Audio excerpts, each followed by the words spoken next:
कराची समेत मुल्क भर की 50 मवेशी मंडियों से कुर्बानी के जानवरों की खरीदारी अब QR कोड स्कैनिंग करके इंतहाई महफूज डिजिटल तरीके से करने की सहूलत मुतारिफ करवा दी गई है। State Bank of Pakistan Eid ul Azha के दौरान मवेशी मंडियों के लिए डिजिटल अदायगियों का मंसूबा मुतारिफ करवा रहा है। इस इकदाम का मकसद नगद लेन देन की हौसला शिकनी और मालियाती शमूलियत में इजाफा करना है। इस सहूलत के तहत कुर्बानी के जानवर की खरीदारी के लिए नकद रकूम मंडी ले जाने की ज़रूरत नहीं रहेगी और ख़रीदार सिर्फ QR कोड स्कैन करके व्यापारियों के अकाउंट में बराह रास्त रकूम मुंतकिल कर सकेंगे।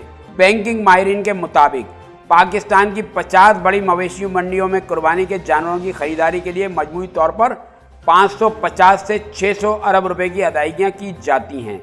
ये हजम गैर दस्तावेजी मईशत का हिस्सा है जिसे डिजिटल अदायगियों के ज़रिए दस्तावेजी शक्ल मिल सकती है।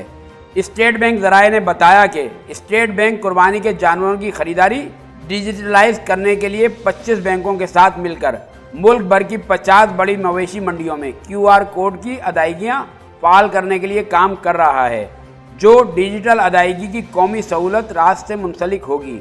इत्तलात के मुताबिक मरकजी बैंक 25 बैंकों के साथ मिलकर काम कर रहा है ताकि ईद उल अजहा पर मवेशी मंडियों और मवेशी पालने वालों को QR कोड पर फाल किया जा सके। इत्तलात के मुताबिक इस मकसद के लिए 15 शहरों की 50 बड़ी मवेशी मंडियों का इंतखाब किया गया है, जिनमें कराची की 6 मंडियां भी शामिल हैं। कराची, लाहौर, इस्लामाबाद, रावलपिंडी, फैसलाबाद और हैदराबाद समेत SBP के फील्ड दफातर वाले तमाम 15 शहरों में मार्केटों की निशानदेही कर ली गई है। तिजारत न्यूज़ को YouTube पर सब्सक्राइब, लाइक, कमेंट्स कीजिए। बेल आइकन को लाजमी क्लिक कीजिए। साथ फेसबुक पर फॉलो कर लें ताकि आप तक पहुंच सके हमारी तमाम मुनफरिद खबरें जो आप देखना चाहते हैं।